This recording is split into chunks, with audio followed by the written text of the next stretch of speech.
இன்னும் பல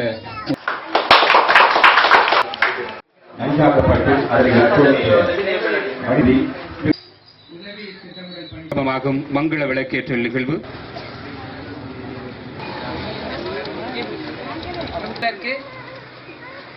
எங்களது உதவி பிரதேச செயலாளர் இயலுமைக்கு ஏற்ற விதத்திலே எவ்வளவு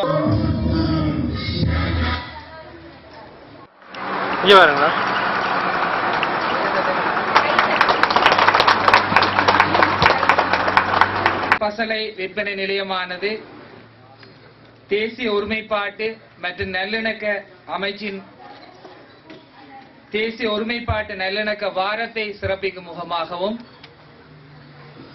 கௌரவ ஜனாதிபதி மேன்மிதங்கிய ஜனாதிபதி அவர்களினுடைய 2 ஆண்டு ஜனாதிபதியாக பதவியேற்று இந்த 2வது ஆண்டை கொண்டாடி கொண்டிருக்கின்ற இந்த நிகழ்வை சிறப்பிக்கும் முகமாகவும் இந்த சேதன பசலை விற்பனை நிலையமானது இங்கு திறந்து வைக்கப்பட இருக்கின்றது. தினமும் கிருமி நாசினிகள் பாவிக்கப்படுகிறது பயிர்கள் மீது. இவை அத்தனையும் கொண்டு வந்து பயிர்களை கொள்வனவு செய்கின்ற பொருட்களை கொள்வனவு செய்கின்ற எங்களை போன்றவர்களிடம் பாரிய தாக்கத்தை ஏற்படுத்தி விடுகிறது. சில காலங்களுக்கு முன் கழுதாவளையிலே கத்தரிக்காய் வாங்குவதற்கு பயம் என்று ஒரு கருத்தை வெளியிட்டார்கள். என்னவென்றால் அவர்கள் கிருமி நாசினியை அடித்துவிட்டு உடனே அதனை பறித்து வருகின்றார்கள் என்று நான் ஆராய்ந்தேன். அவ்வாறு இல்லை. ஆனால் அது பரவலாக வந்தது. ஏனென்றால் மக்கள் அவதானமாக இருக்கிறார்கள்.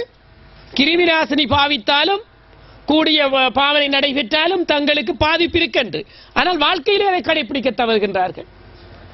கிருமி நாசினி பாவனையற்ற இயற்கையோடு நாங்கள் சாதாரணமாக பாவிக்கின்ற பொருட்களை பாவித்து பயனடைவதில் அவர்கள் அக்கறை காட்டுவது குறைவாக இருக்கிறது. முழு நிதியையும் செலவு செய்த அமைச்சு என்றால் அது விவசாய அமைச்சு தான்.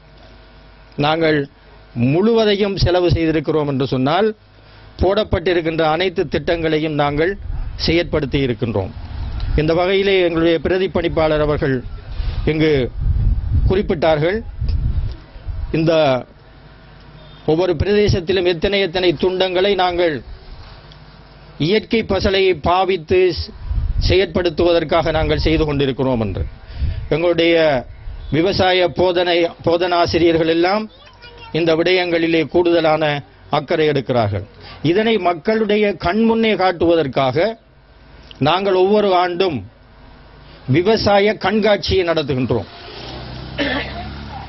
2015ஆம் ஆண்டு நாங்கள் வந்தார்மூலை மத்திய மகா வித்தியாலயத்திலே சித்தாண்டியிலே இவ்வாறான ஒரு கண்காட்சியை நாங்கள் காட்டினோம்.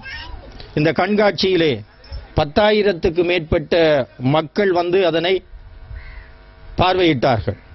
10,000 40,000 40,000க்கு மேற்பட்ட மக்கள் வந்து அங்கு பார்வையிட்டார்கள். இந்த முறை சம்பூரிலே விடுவிக்கப்பட்ட பிரதேசம் சம்பூரிலே நாங்கள் அந்த கண்காட்சியை நடாத்தினோம். அங்கும் கிட்டத்தட்ட 40,000க்கு மேற்பட்ட மக்கள் வந்து அதை பார்வையிட்டார்கள். வந்தார்மூலை மத்திய மகா வித்தியாலயத்திலே நடைபெற்ற அந்த கண்காட்சிக்கும் சம்பூர் மகா வித்தியாலயத்திலே நடந்த கண்காட்சிக்கும் ஒரு வித்தியாசம் உண்டு. இங்கே ஏராளமான மாணவர்கள் வந்து பார்த்தார்கள். அங்கே ஏராளமான விவசாயிகள் வந்து பார்த்தார்கள்.